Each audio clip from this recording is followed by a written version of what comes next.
There are truths that are never whispered aloud. They're hidden beneath layers of romance, veiled in sweet metaphors disguised as noble ideals.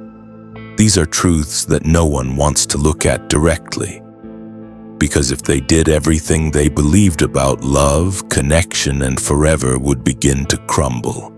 And yet it's precisely within those uncomfortable truths that freedom resides, the kind of truths that don't caress, they strike that tear at the soul, but also open the eyes. And there is one truth in particular that many men are not prepared to hear. A woman does not love the way you love. She never has, not out of malice or deceit, but because her internal logic, her emotional architecture responds to a system that is not yours while you build castles in the air, dreaming of eternity. She evaluates, selects, adapts, while you love from a deep yearning for fusion. She acts according to something older, more biological, more pragmatic, but you didn't know that. No one told you. Since childhood, you were taught that one day she would appear the right one. You are fed stories where love heals everything, where sacrifice is always rewarded, and where if you give it your all, you'll receive the same in return. You were told persistence was romantic, that crying for love was noble, that surrendering completely was the right thing to do. But they didn't tell you the most important part, that the kind of love you expect, the one that gives itself unconditionally and forever, is not the one that often governs how many women choose and love. Schopenhauer saw it with brutal clarity. He wrote without decoration, without the softening of poets or the sweetness of novelists. What the world calls romantic love is, for the most part, a mirage, a social construction that dulls the man, distracts him from his essence, domesticates him with the promise of a soulmate that may, in truth, be nothing more than a biological mechanism disguised as emotional destiny. The philosopher didn't say this to wound, but to awaken.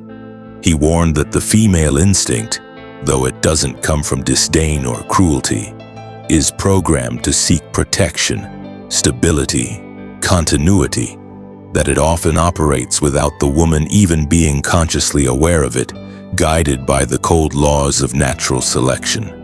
And that if a man doesn't understand this, if he keeps operating under the illusion that both genders love the same way, he will destroy himself, not because of her, but because he keeps expecting from her something she was never meant to provide. You didn't know.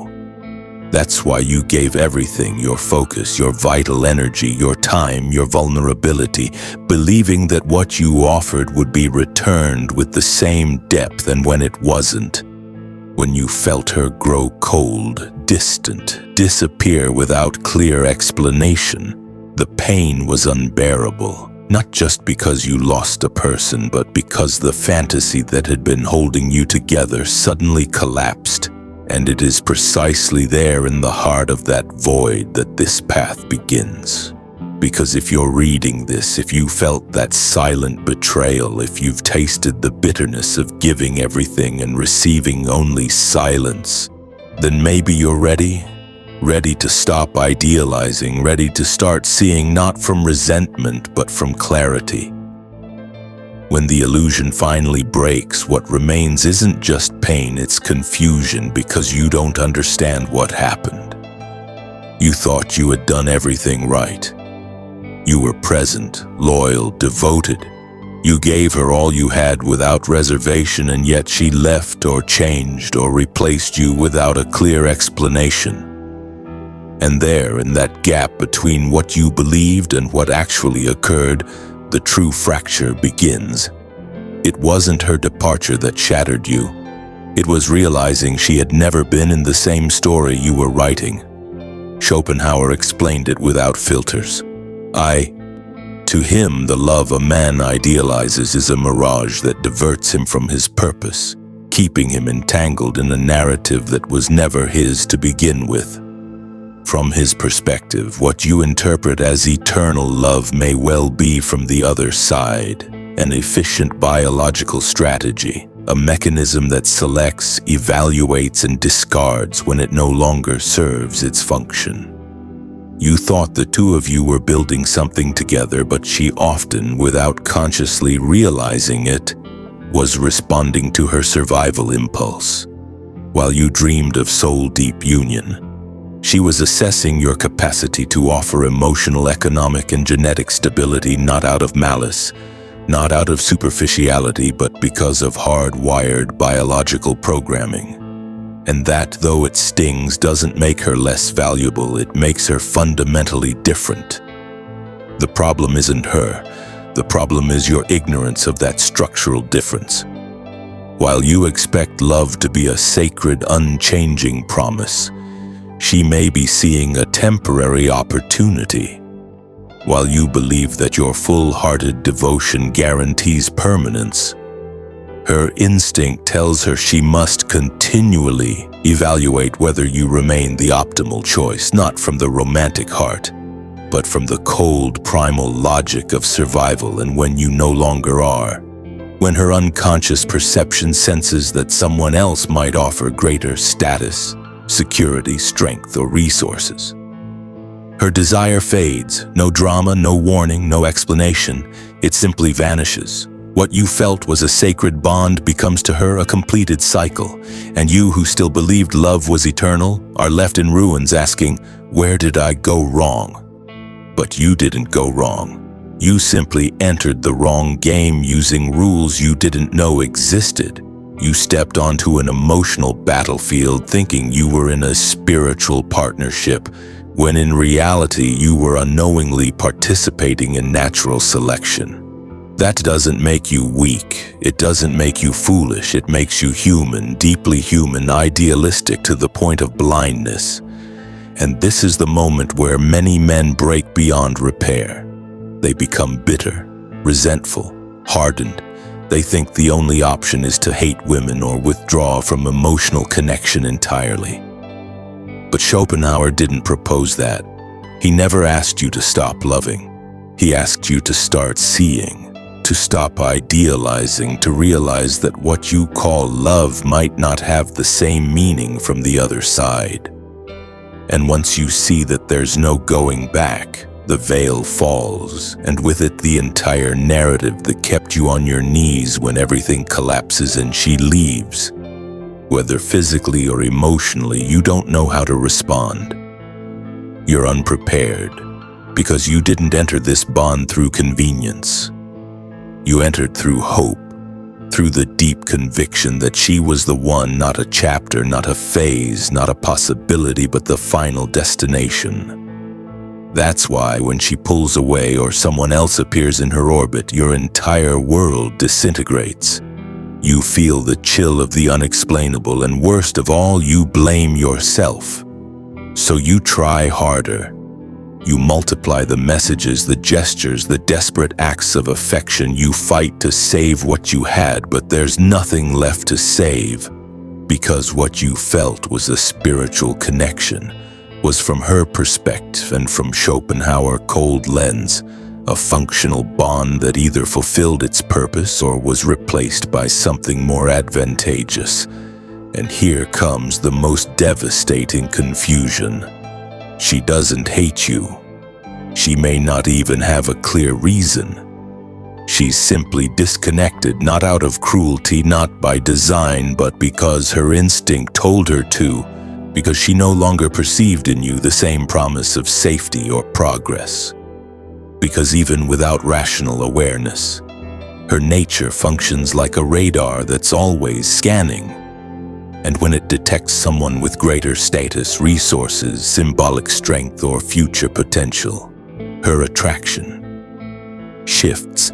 You don't understand how this is possible, how someone can say she loves you one day and behave like a stranger the next. But that's because you still see love as a straight line, something that once born can only grow. You don't realize that for her, that line is dynamic, flexible, dictated by factors you can't control and often can't even perceive. So in your desperation, you crawl, you cry, you beg, you become a shadow of who you were trying to revive, something that no longer exists. You humiliate yourself because you believe your love can reignite her interest. But the more you lower yourself, the more you vanish, the less she sees you, because she doesn't respond to your pain. She responds to your position, and when that position becomes needy, submissive, desperate, it no longer holds the value her instinct seeks, and in that quiet, invisible process, you lose more than a woman. You lose your center, your dignity evaporates, your direction collapses because everything had been anchored in her. Your purpose, your motivation, your emotional identity. And when she's gone, you no longer know who you are without that story. That's when the real fall begins, not with the breakup, but with the realization that you abandoned yourself inside that relationship. And the most bitter part is that you can't even hate her because deep down, you know she didn't write the false narrative. You did. You projected it, you dreamed it, and now pain teaches you with ruthless clarity that the price of idealizing without understanding is losing yourself in a story that was never real. That moment of collapse isn't just about heartbreak. It's an existential implosion because it's not only her that leaves. Your entire sense of purpose, which you had tied to her presence, vanishes with her. The future you envisioned crumbles, the illusion you nurtured through every silent sacrifice, every small surrender of self evaporates, and what's left is emptiness. Emptiness and ruins, an identity shattered not by betrayal, but by the choice to pour your soul into something that only ever needed function, by expecting permanence in a system designed by biology to be adaptive, temporary, utilitarian. Schopenhauer didn't say this to break you. He said it to wake you. Because as long as you believe your devotion guarantees eternal love, you'll be destroyed by a logic that was never yours. Many men never recover. They remain there, trapped in a shattered narrative, repeating the cycle, chasing the same illusion with different names and faces over and over, hoping that this time it's different, but nothing changes because it's not the woman who must change.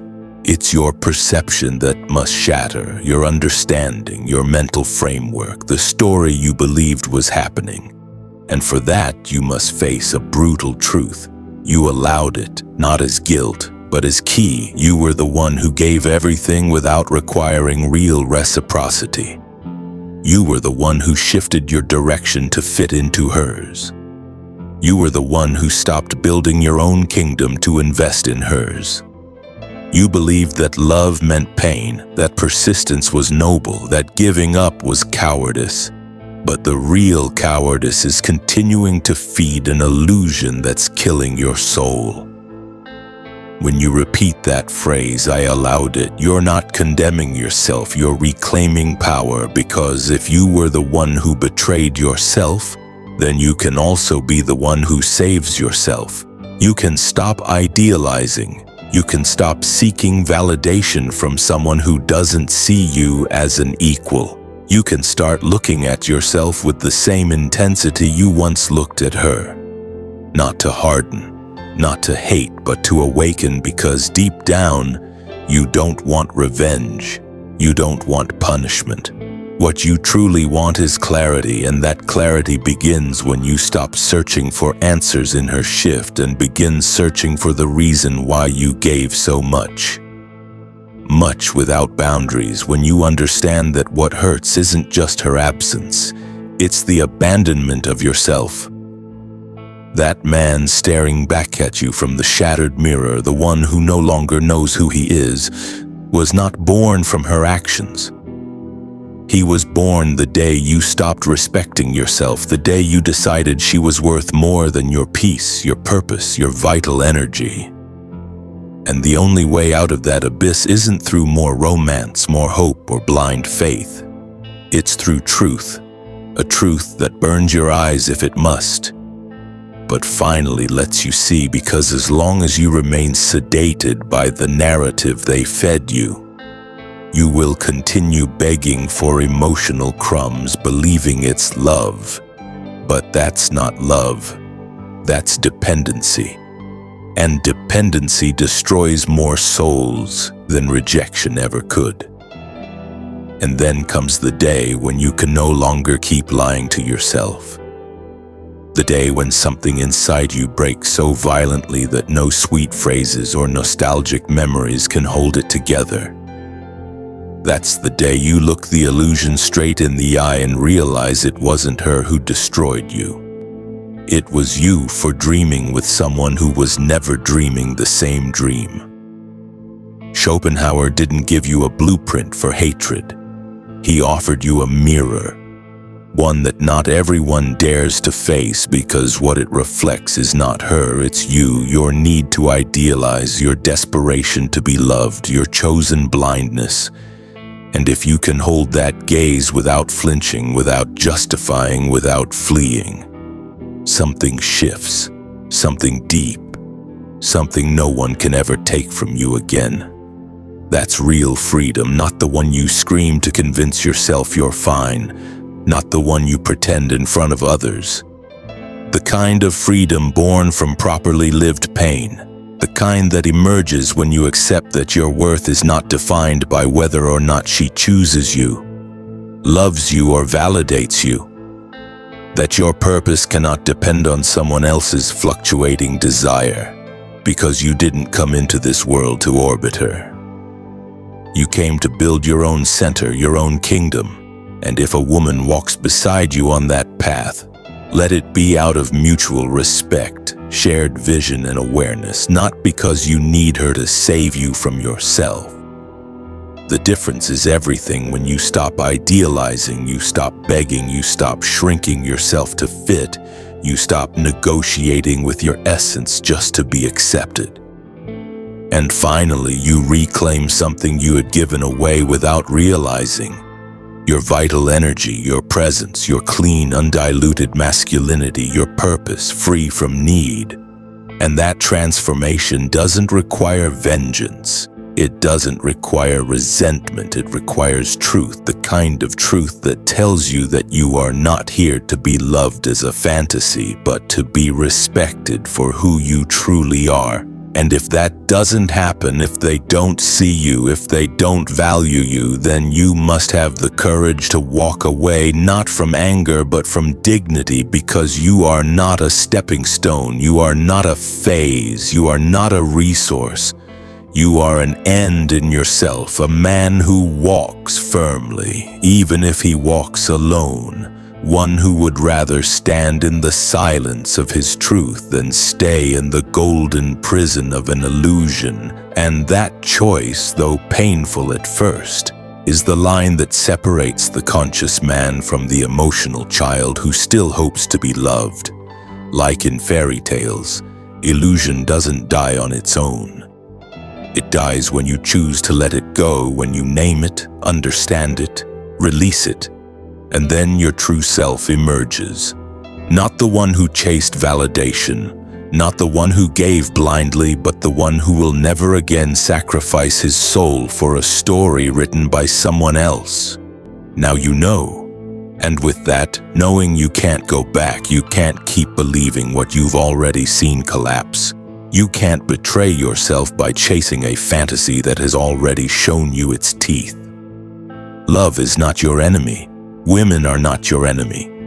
You. The true enemy was the lie you were told and chose to believe. But not anymore, because now you walk with open eyes, a straight spine, and an intact soul, not to hate, but to never again abandon yourself, and that is the true victory.